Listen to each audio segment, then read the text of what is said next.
James Day, public television pioneer and chairman of the CUNY TV Advisory Board, passed away in April 2008. His legacy includes the series Day at Night, which aired for 130 episodes beginning in 1973. The program features interviews with many of the great thinkers and achievers of the 20th century. These 30-year-old programs have been restored. The interviews remain fresh and relevant today, exploring issues that are still important to society. Showing them again is CUNY TV's tribute to Jim and his contributions to public television.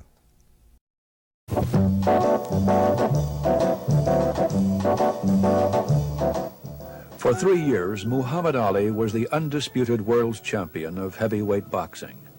He won the title in a match with Sonny Liston in 1964.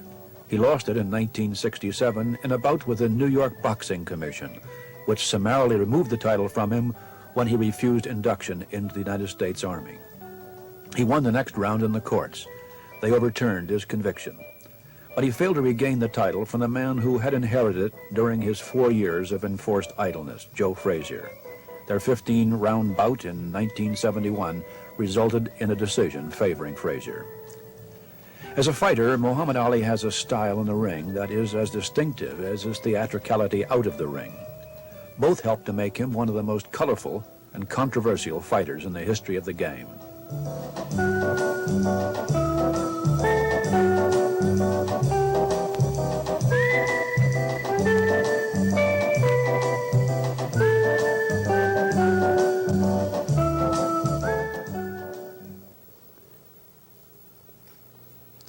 Ali, what does it take to be a world champion, other than winning fights? Does it take something more to be a world champion? That's a good question. Whether it's a world champion boxer, a basketball player, a track star, a horse, even animals. I find out that this Mark Spitz, for an example, he's a world champion. But what made him the world champion was that he seemed to, at the right time when the pressure's down, at the last few yards, he can get that lead, or he's got enough left to make it.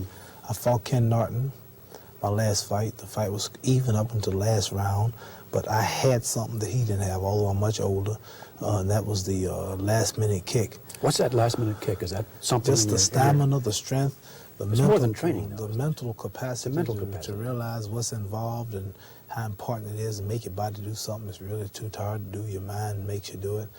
Mark Spitz, this Olympic track star I was mentioning, he wasn't that much greater than all the people in the world, but sometimes he won by just that much. And a champion is just one who can come out at the last minute and close the show. As they say, the star closes the show.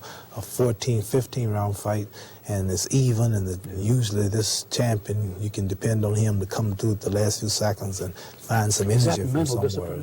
Is it discipline? Or not only that, it's mental and physical. His body's in physical shape to do it, plus mentally too. He's got himself in condition where both fellas may be, sometimes the will can outdo the skill. And sometimes a fella's will is stronger than the man who's actually better physically, and the determination and weakens the other man, just to see him so determined. Well, you've got to have self-confidence. You've got to build up yourself. You have to have that too. This is what Joe Frazier had, a lot of self-confidence. My skill outdid his will the second time, but Joe Frazier takes a lot of punches and he just keeps coming until a man just gets disheartened and he gives up.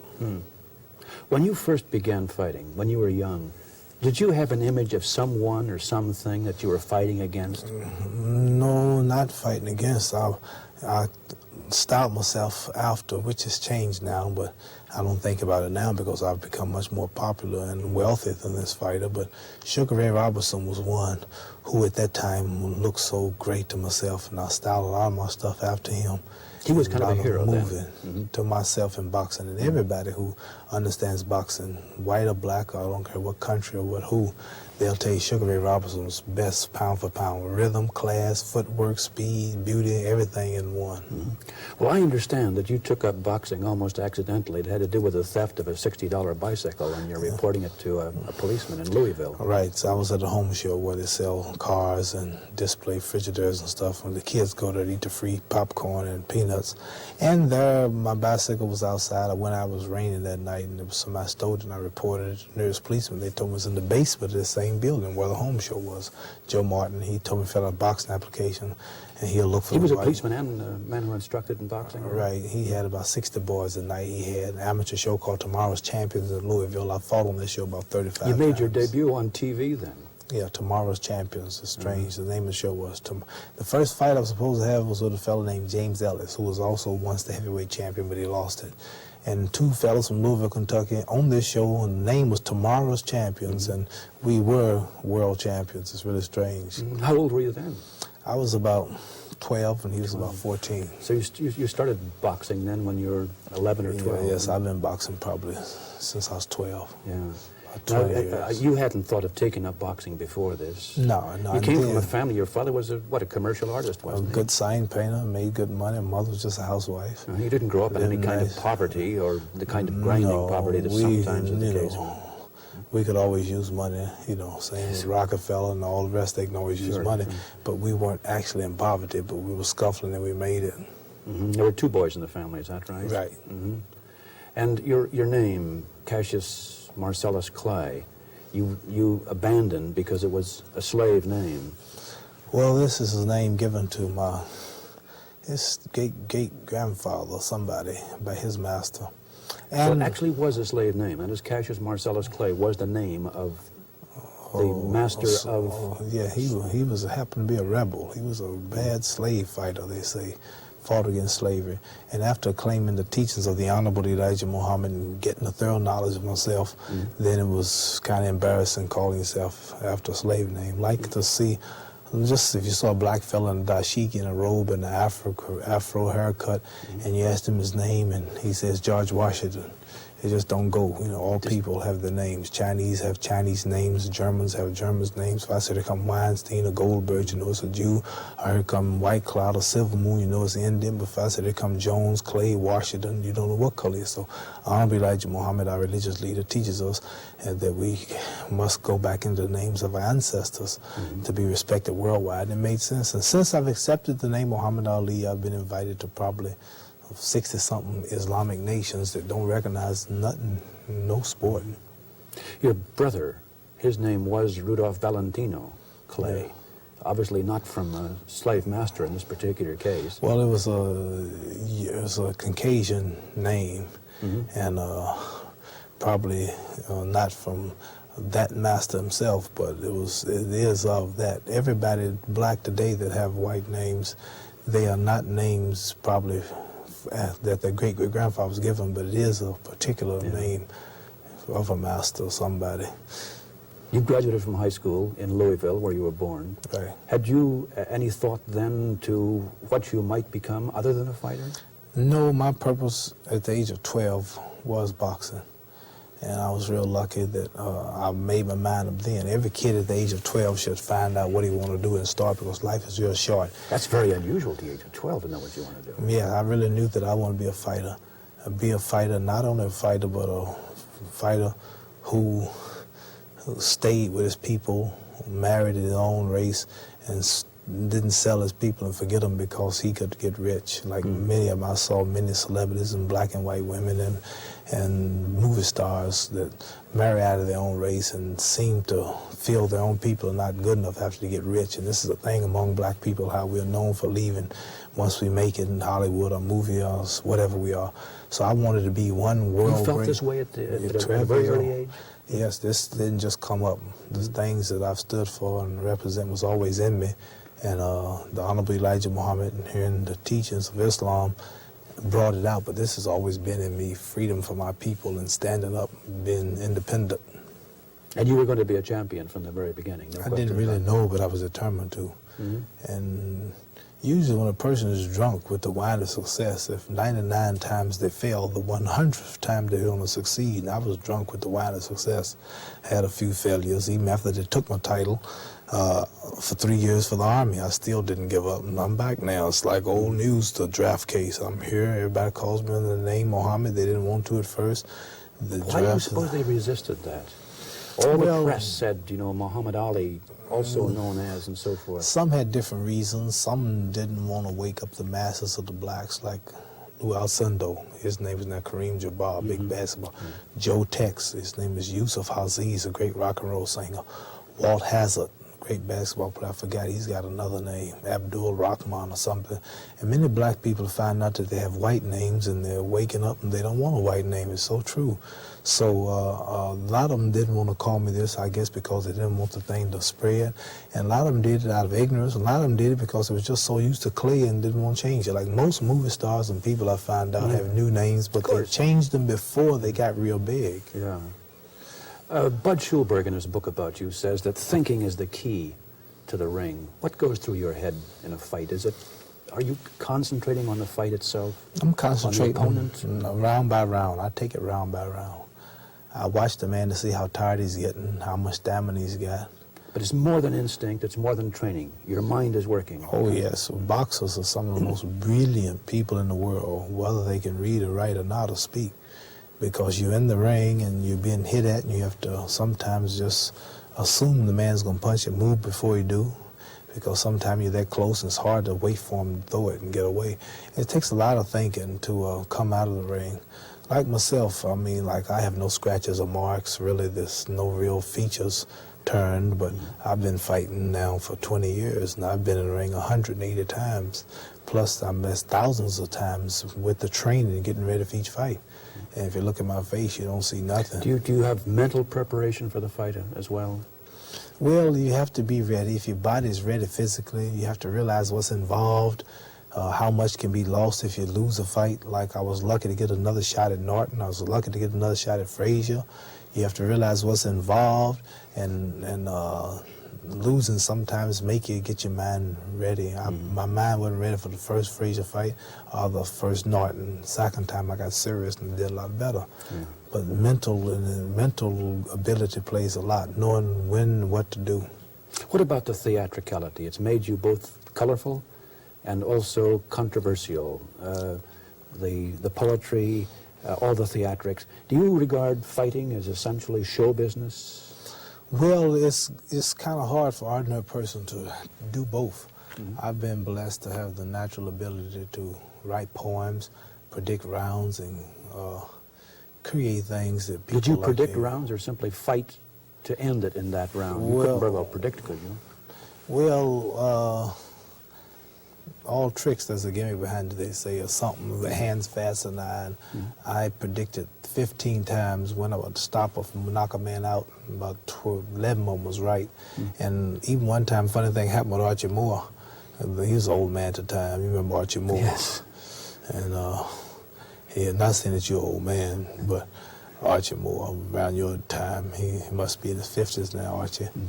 And I predicted round 4. I said, when you come to the fight, don't block the aisles and don't block the door, for you all may go home after round 4. I remember that. And Moore was falling in the 3rd round. Yes. And I grabbed him. I said, don't you fall, don't you fall.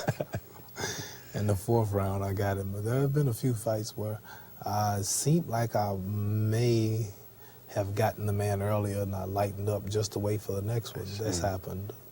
But this is not carrying a man. Some will say it's just up to me if I'm taking a chance on losing myself if I don't get him now. But it's up to me to do it if I want to. Well, you've been pretty flamboyant outside the ring as well.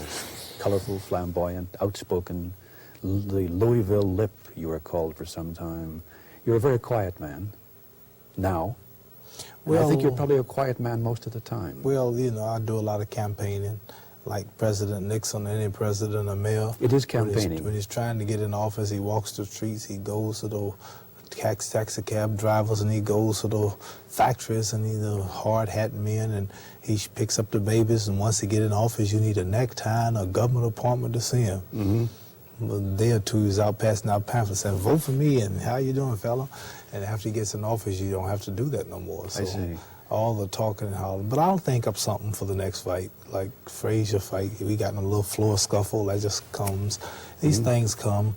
I don't know who the next fight might be. George Foreman. But that's good for business, so to Yes, speak. I have something for George Foreman. You do? Yes, I got to get George Foreman. I have a new one to promote that fight. I'm going to get him because after he was in that Olympic Games, John Carlos and these black brothers who was holding up the fists, he was going around carrying the American flag, and no flag waver will whoop me. I Don't see. you think they'll sell the fight? I think so. And selling the fight's important. Ali, despite these tossed off little couplets of yours, you do take poetry seriously. Yes, I wrote a poem about this show. You did? Yes, we were coming over and I asked her what was the budget. I had come all the way from South Side Chicago to here. The fight's over, I want to rest. So she kept saying, we have no budget, we have no budget. And I see you, and then I was going to get a couple of cups of coffee, and I had to even buy the coffee. You did? Terrible. So I wrote a poem. I said, I love your show, and I admire your style, but your budget is so cheap, I won't be back for a while. I've been knocked out in the first round. You've been invited to be a professor of poetry, have you not? Yes, I was invited. I thought it was a joke at first, but they're real serious. They wanted me to teach poetry at Oxford University, Did one of they? the highest seats of learning in the world. I read a lot of poems. Serious poems in this case. Yes, I got one I'd like you to hear entitled Truth. It says, the face of truth is open. The eyes of truth are bright. The lips of truth are ever closed. The head of truth is upright. The breast of truth stands forward. The gaze of truth is straight. Truth has neither fear nor doubt. Truth has patience to wait. The words of truth are touching. The voice of truth is deep. The law of truth is simple. All you sow, you reap. The soul of truth is flaming. The heart of truth is warm. The mind of truth is clear and firm through rain and storm. Facts are only its shadow. Truth stands above all sin. Great be the battle of life. Truth in the end shall win. The image of truth is Elijah Muhammad. Wisdom's message is his rod. The sign of truth is the crescent, and the soul of truth is God. Life of truth is eternal. Immortal is its past. Power of truth shall endure. Truth shall hold to the last. That's the type of stuff that gets me in Oxford University. But these poems I don't have for boxers. Like for boxers, I give them what they want to hear. Sure. Like I have a lot of speed and a lot of endurance. If you sign to fight me, increase your insurance. Yes, I remember Stuff that one. like that, Yes. you know. Somebody told me Joe Frazier was awful strong. I told him to try band roll on.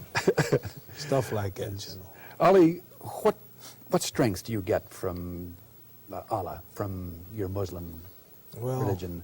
You draw strength from it. Allah is the term that we throughout the world, which numbers some probably 800 million, is a proper name for the divine supreme being, which many say God. We refer to him as Allah. And all strength, just the remembrance of Allah is great. Just praying, if we can, 5 times a day, at least in the mornings, and when I wake up, when I go to bed, and in a taxi cab, or just every moment or after, before a meal, helps you. And all strength and all power and everything comes from Allah. We have in our prayer, my sacrifices, my prayers, my life, and my death, all for Allah. And so everything I do, I go with Allah in mind, and the freedom and the justice and the equality of 40 million black people in the country, and everything that I do, everything that I'm saying now, this is on my mind, hoping that somebody can be influenced.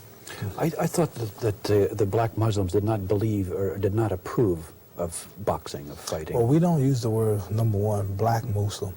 It's Muslim. The Islamic teachings has no color distinction. We actually have white Muslims, brown Muslims, red Muslims, yellow Muslims, and black ones. So I'm going to get that clear. It's up to Allah, God, and his messenger to decide who's true or not. But the Honorable Elijah Muhammad and the religion of Islam, we do not promote and do not back sports.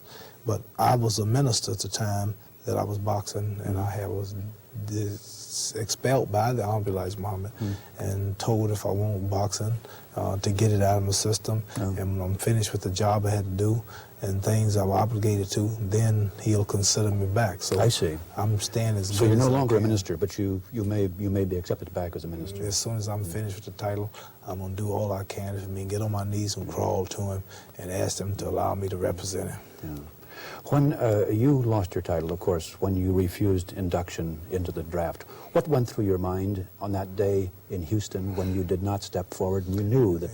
Before I stepped forward? No, you did not step forward. I mean, after I didn't step forward? After you didn't step forward, what went through your mind? What you knew that there was quite a bit at stake on the one hand, and you Well, knew I have that to you tell had you, convictions on the other.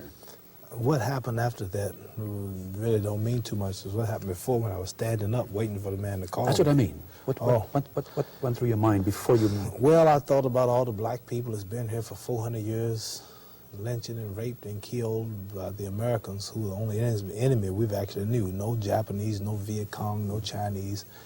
And then I saw this little young white fellow my age acting as though he was God, telling me to step forward to go to Vietnam to shoot some Asiatic people. They never called me nigger, never lynched me. This is in my mind. Never put dogs on me. I'm going to make a bold stance. I had to think of something to make me strong. Never. I fought in the Japanese war. My brothers fought in the German war, the Korean war. We still, the Chinese, the Viet Cong, the Japanese are more citizens in America than us. And now I got all these black people out here waiting to see what I do, and they waiting to be slaughtered. And the white ones too, for nothing unjust now that they see which it was. Now I'm going to be called to step forward, like God told me don't kill nobody. And now here's a man telling me to step forward because the flag's over his head. And he's not God, so what do I really believe in God, Allah? Do I really believe the truth that Elijah Muhammad teaches? And when he asked me to step forward, I just stood there. And by the time I thought about that, and 2 men before he called me, I was just anxious. I just couldn't wait until he called me just to say no. And then I really knew I was wrong and it was against my belief. I would rather went to jail in the Supreme Court, and they saw that I was serious, and they gave me justice and let me go on the belief that I was serious in what I believe. Does patriotism mean anything to you? That is allegiance to a nation, or... My allegiance, I think, should be, and this is me speaking not as a representative of Elijah Muhammad, because I don't know what he himself would say or anybody representing, but me speaking individually, patriotism, I would just obeying the law as long as it don't conflict with my religious beliefs, and obeying God's law, which should be satisfactory to any country. No stealing, no killing, no outright misusing people. Treat those like you want to be treated. When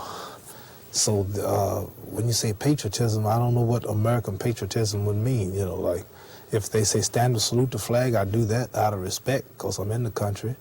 And like this nation goes to other countries, they stand and salute the flag. And I would do that, but in my heart, I wouldn't say I love that flag. As a matter of fact, I don't love the American flag.